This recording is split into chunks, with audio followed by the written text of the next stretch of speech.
psychosomatic healer that specializes in psychotherapy from a metaphysical standpoint.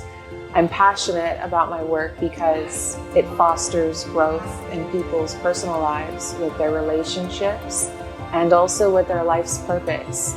To be able to grasp meaning from your life every single day, irrespective of events that transpire, as well as to be able to heal from traumatizing experiences is really one of the most powerful gifts and something that I'm really interested in cultivating.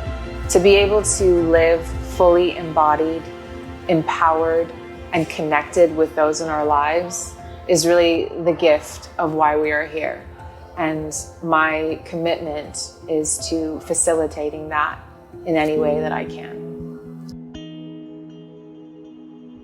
There's patterns that are already set from childhood through the developmental process. And I use a Jungian approach where he talks about individuation, and every human being has to go through an individuation process in order to truly understand themselves. In that process, the subconscious and the conscious mind must meet. And there needs to be a reconciling of things that are dormant or buried in the subconscious that come about as compulsion or some kind of an instinctual response or reaction that they don't know where it's coming from. So a lot of the times people are like, I don't know why I feel the way that I feel. I don't know why I think these things. I don't know why I do what I do. And the most important part of my work is the reconciliation that comes from doing the inner work, going into the subconscious and reconciling or really becoming intimate with those parts of ourselves that are actually running the show and that are the foundation of the relationships that we end up attracting in our lives.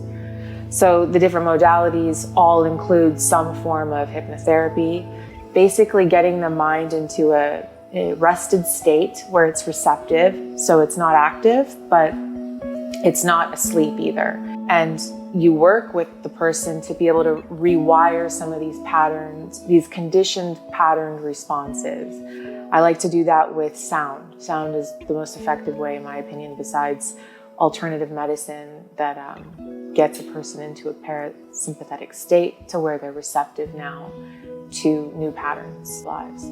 So for instance, someone wants to be in a relationship, but they can't, or they keep pushing people away, or they keep sabotaging the relationship, and they're like, I don't understand, why can't I be in a relationship?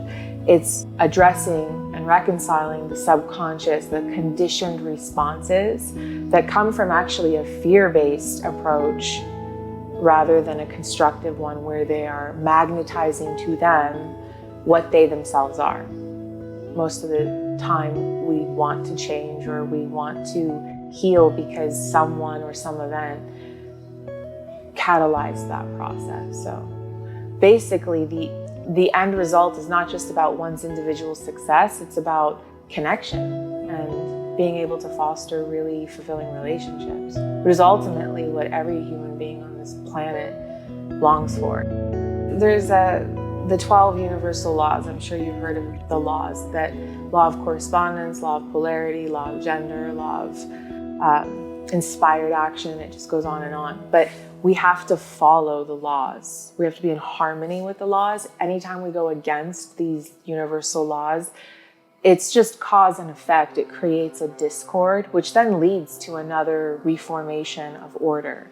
So life is constantly going from order to disorder back to order. And the disorder is the mutable aspect that's changing the energy or the energetic frequency from one state into another state. And that mutability, which you see in astrology with the signs, you have cardinal, fixed, and mutable.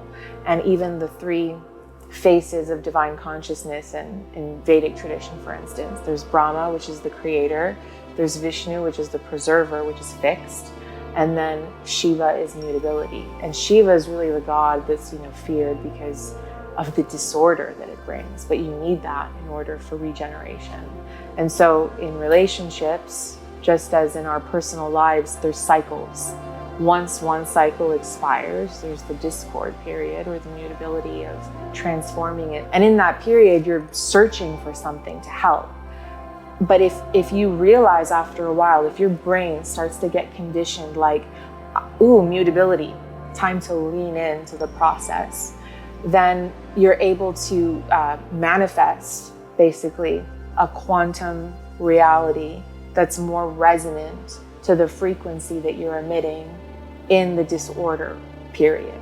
So if you can lean in surrender, right? And find the grace in that discord and not find really, perceive, because it's there. Presence is synonymous with love. And so if you're emanating love, if that's the energy that you embody presently, moment to moment, your life becomes your masterpiece. Your life becomes heaven on earth. Why?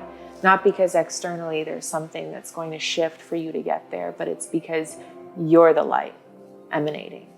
And that is really the only reason to be alive. That's the only purpose, is to just be love and to recognize when it's emanating back.